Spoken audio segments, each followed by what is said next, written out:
अखिलेश यादव के शब्द याद रखना कि इसने कभी राम भक्तों का, जो राम भक्त में राम के मंदिर के निर्माण के कार्य में लगे हुए हैं, जो समर्पण निधि में दिन रात गांव गांव घर घर घूम रहे हैं और अपने तन मन धन से उस राम जन्मभूमि के बनने में, निर्माण करने में, निर्माण के होने में अपनी आहुति दे रहे हैं, ये उसका अपमान अखिलेश यादव ने किया। इसको भूलना मत कभी भी। अखिलेश यादव रामद्रोही है। ये वो है, ये उसकी औलाद है जिसने बाबर की निशानी को मिटाने वालों पर गोली चलाई थी, याद रखना। ये वो अखिलेश यादव है जो राम मंदिर बनने के बीच में बाधा है। ये मजाक उड़ाता है। इसको मजाक उड़ाने का अधिकार किसने दिया? अरे संघ की शाखा में जाके देखो, संघ की परिपाटी देखो, विश्व हिंदू परिषद के जरा कार्यकर्ताओं का देखो तो रूप। मैं व्यक्तिगत रूप से ऐसे विश्व हिंदू परिषद के कार्यकर्ताओं को जानता हूं जिन्होंने लाखों रुपए समर्पण निधि अपनी जेब से दी है। अखिलेश यादव को पेट में दर्द क्यों हुआ? और दर्द भी हुआ तो राम मंदिर पर हुआ। और उसने राम मंदिर पर तंज कसते हुए यह कहा कि मोदी जी जिक्र कर रहे थे आंदोलन परजीवी का, उनको देखना चाहिए कि कुछ चंदा जीवी हैं। अगर वो राम मंदिर की बात कर रहे हैं, राम मंदिर के विश्व हिंदू परिषद के धन संग्रह की बात कर रहे हैं, समर्पण निधि की बात कर रहे हैं, तो उनको देखना चाहिए कि जो समर्पण निधि में कार्यकर्ता लगे हुए हैं, चाहे वो संघ के कार्यकर्ता हो, चाहे वो विश्व हिंदू परिषद के कार्यकर्ता हो, वो गरीब आदमी के पास पहुंचते हैं। कोई 10 रुपए दे रहा है, कोई 100 रुपए दे रहा है, कोई लाख भी दे रहा है। अपनी तरफ से पहले समर्पण करते हैं, उसके बाद किसी के पास निकले हैं। दूसरी बात, क्या अखिलेश यादव मुझे कुछ ऐसे विश्व हिंदू परिषद के नेताओं के नाम बताएंगे कि जो राम मंदिर समर्पण निधि से पहले बहुत गरीब थे और बाद में बहुत अमीर बन गए? उन्होंने वो पैसा हड़प लिया। एक एक पैसे का हिसाब रखा जाता है। नमस्कार, मैं हूं पवन त्यागी। अखिलेश यादव मुलायम सिंह यादव के पुत्र, उन्होंने एक बार फिर अपने बिगड़ैल बोल बोले हैं और इस बार उन्होंने राम मंदिर पर फिर एक बार सवाल उठाते हुए विश्व हिंदू परिषद पर मजाक किया है।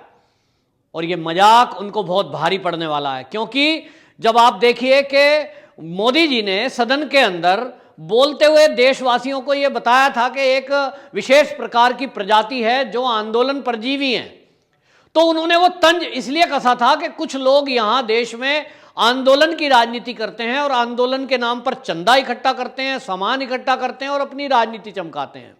उनका इशारा उन लोगों के लिए था जो लगातार हर मुद्दे पर आंदोलन करने में हमेशा हर जगह दिखाई देते हैं। जिस तरह से, जैसे योगेंद्र यादव को आप देख लीजिए, मेधा पाटेकर को देखिए, इस तरह से कई ऐसे चेहरे हैं जो हमेशा, चाहे सीए का विरोध हो, चाहे वो किसान आंदोलन हो, चाहे वो कोई मजदूरों की बात हो, ये चेहरे हर जगह दिखाई देते हैं। और मोदी जी ने सदन में इनका उल्लेख करते हुए ये कहा था कि कुछ लोग ऐसे हैं जो हर जगह दिखाई देते हैं, इनको पहचानने की जरूरत है।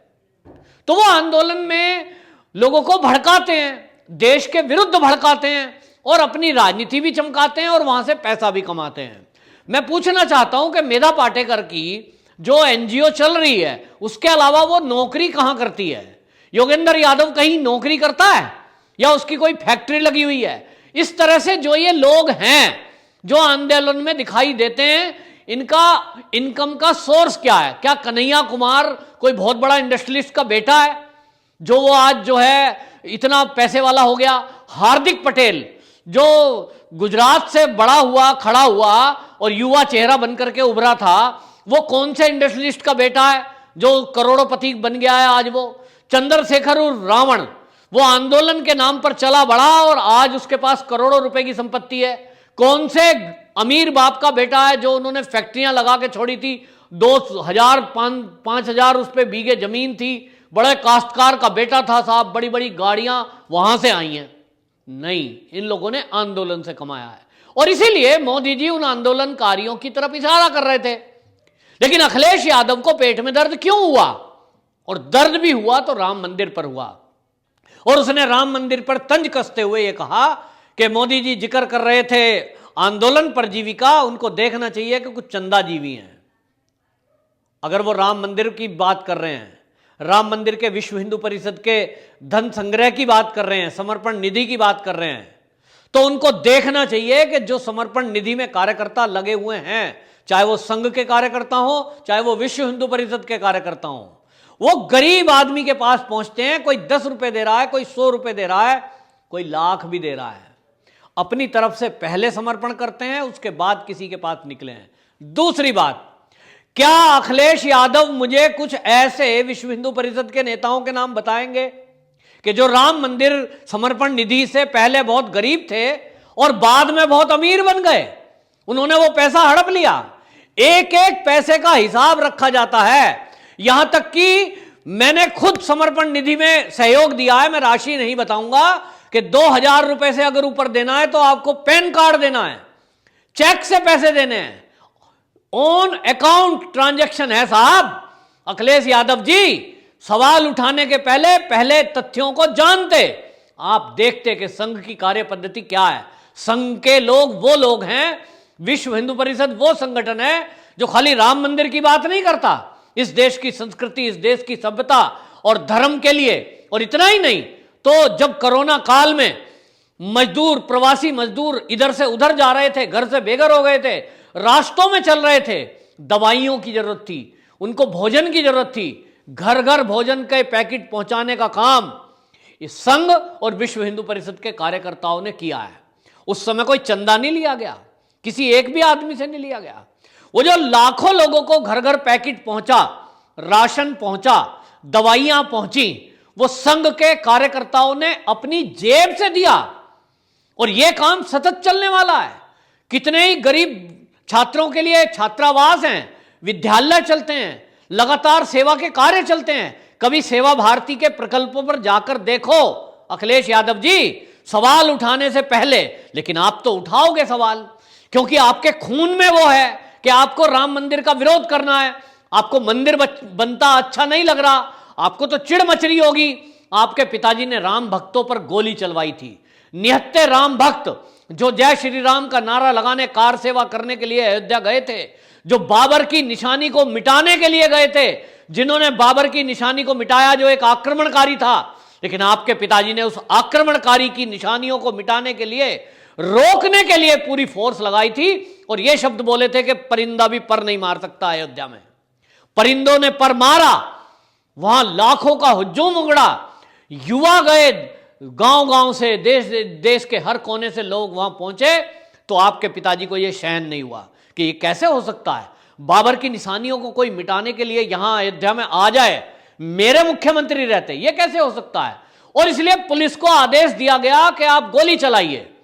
निहत्ते कार सेवकों का वध कर दिया गया, सैकड़ों लोगों के ऊपर गोली चला दी गई। यह आपके पिताजी ने किया था। उसका हिसाब आज तक आप नहीं दे पाए। लेकिन जब चुनाव आते हैं तो आप मंदिरों के चक्कर लगाते हो, जब आप तिलक लगाते हो तब आप हिंदुओं को मूर्ख बनाने की कोशिश करते हो।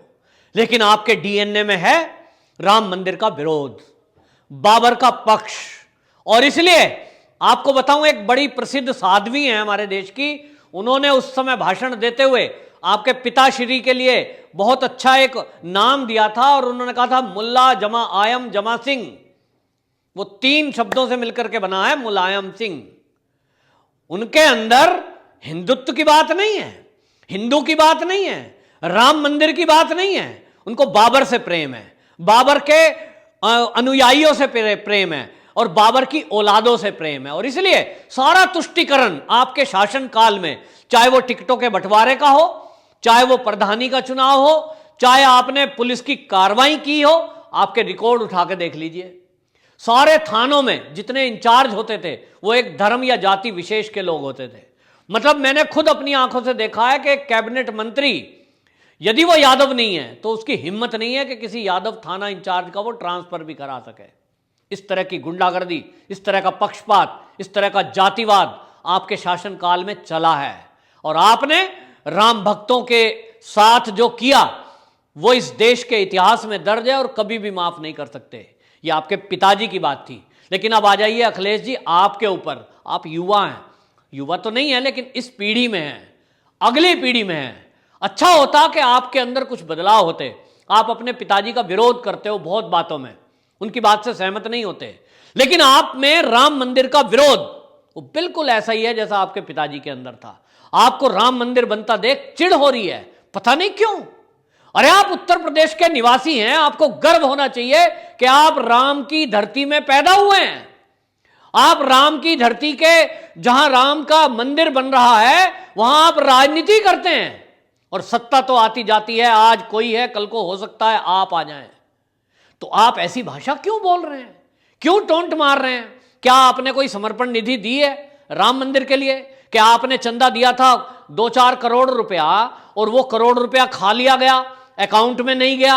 अगर आपने ऐसा किया है कि राम जन्मभूमि जो समर्पण निधि है उसमें आपने 2-4 करोड़ रुपए दिए हो और वो खा लिया गया हो, उस चंदे को कोई हजम कर गया हो, तब तो आप ये कहने के हकदार थे अखिलेश यादव जी कि कुछ लोग चंदा जीवी हैं, वो चंदे पे जीवित हैं। लेकिन यदि आपने एक इकन्नी दी नहीं है और आप सवाल उठा रहे हो, तो आपने पैसे दिए भी होते तो भी आप सवाल उठाने के काबिल नहीं हो, लेकिन आप सवाल उठा रहे हो। आप लोगों के अंदर एक ऐसी भावना डालना चाहते हो कि समर्पण निधि के कार्यक्रम में आप बाधा बनना चाहते हो। आप ये सोच रहे हो कि जिन लोगों की भावना है, मैंने ऐसे परिवार देखे हैं जो पिछले 20 साल से वो चंदा जोड़ रहे हैं कि राम मंदिर बनेगा तो कभी इस पैसे को देंगे। हमने ऐसे वीडियोस देखे हैं, ऐसे फोटोज देखे हैं, हमने ऐसे लोगों की खबरें सुनी हैं कि जो इस बात पे जिंदा है कि हम राम मंदिर का भव्य स्वरूप देखना चाहते हैं। रामलला टेंट के अंदर हैं। कितना बड़ा अपमान है इस देश का कि ये राम की जन्मभूमि, ये भारत राम और कृष्ण भगवान के नाम से जाना जाता है, और इसी देश में राम का मंदिर ना हो। राजनीति के कारण ये नहीं हो सका। 70 साल कांग्रेस ने शासन किया, मुख्यमंत्री में आप रहे अखिलेश यादव जी, लेकिन आपने कोई प्रयास नहीं किए। और आज जब केंद्र में भाजपा की सरकार आई है, मोदी जी के नेतृत्व में, यदि योगी जी के नेतृत्व में उत्तर प्रदेश में ये भव्य राम मंदिर का निर्माण विश्व हिंदू परिषद करने जा रहा है और संत समाज सब उसमें जुटा हुआ है, राम भक्त उसमें जुटे हुए हैं, ऐसे समय में आप बौखला रहे हो, आप अपमान कर रहे हो राम भक्तों का। फिर से एक बार जो आपके पिताजी ने किया, उन्होंने गोली चलाई थी बंदूक से, और आप बोली चला रहे हो मुंह से। आप ट्वीट करते हो, बहुत शौक है ट्वीट करने का, राम जी के पक्ष में कुछ ट्वीट करिए, आपको जनता माफ नहीं करेगी। मैं कह रहा हूं, देश की जनता को आह्वान कर रहा हूं कि ये अखिलेश यादव के शब्द याद रखना कि इसने कभी राम भक्तों का, जो राम भक्त में राम के मंदिर के निर्माण के कार्य में लगे हुए हैं, जो समर्पण निधि में दिन रात गांव गांव घर घर घूम रहे हैं और अपने तन मन धन से उस राम जन्मभूमि के बनने में, निर्माण करने में, निर्माण के होने में अपनी आहुति दे रहे हैं, ये उसका अपमान अखिलेश यादव ने किया। इसको भूलना मत कभी भी, इसको याद रखना, क्योंकि हम लोग भूल जाते हैं।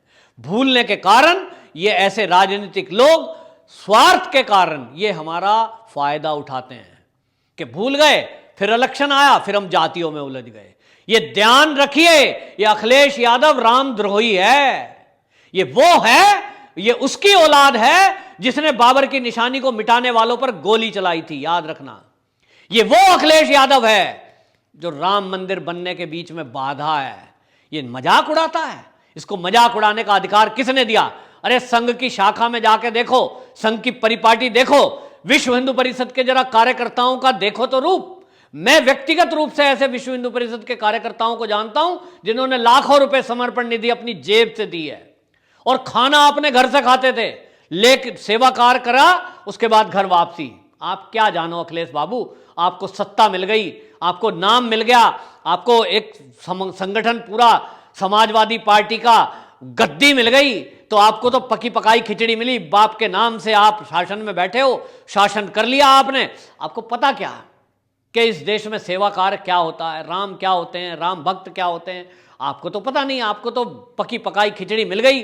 कुछ लोग हैं ऐसे जिनको पिता की वसीयत के तौर पर उन्हें बैठे बिठाए अरबों खरबों रुपए की संपत्ति और सत्ता मिल गई, तो आप मद में मस्त हैं, आप नशे में चूर हैं। और नशा कोई शराब का नहीं होता, नशा अहंकार का होता है, नशा सत्ता का भी होता है और नशा पैसे का भी होता है।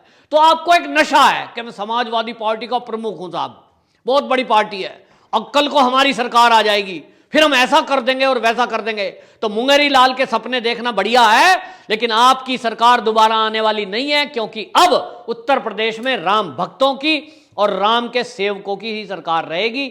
जब तक योगी जी हैं, जब तक योगी जी रहेंगे, और मेरी बात नोट कर लेना, कि चाहे योगी जी अगर केंद्र में गए तो भी उत्तर प्रदेश में राम भक्तों की ही सरकार आएगी। तो या तो राम जी से माफी मांगो अयोध्या जाके और विश्व हिंदू परिषद के कार्यकर्ताओं से माफी मांगो, वरना आपको ये शब्द बोलने की जरूरत नहीं है जो शब्द आपने बोले हैं।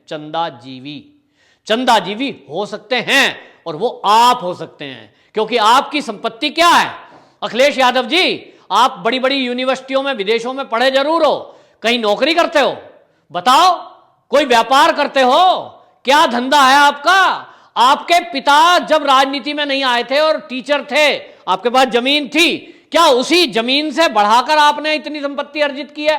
मैं पूछना चाहता हूं अखिलेश यादव जी, जवाब दीजिए कि आप पार्टी के चंदे के नाम पर जो संपत्ति जुटाते हैं, क्या उसके आधार पर आपने ये संपत्तियां नहीं जुटाई?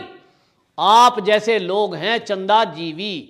तो आप अपने लिए कह रहे हो तो अच्छी बात है, देश को अपनी पोल खोल रहे हो, लेकिन अगर आप राम भक्तों को कह रहे हो तो ये राम जी का अपमान है। देश इसका कभी भी सहन नहीं करेगा, ना कभी भूलेगा। वंदे मातरम, जय श्री राम।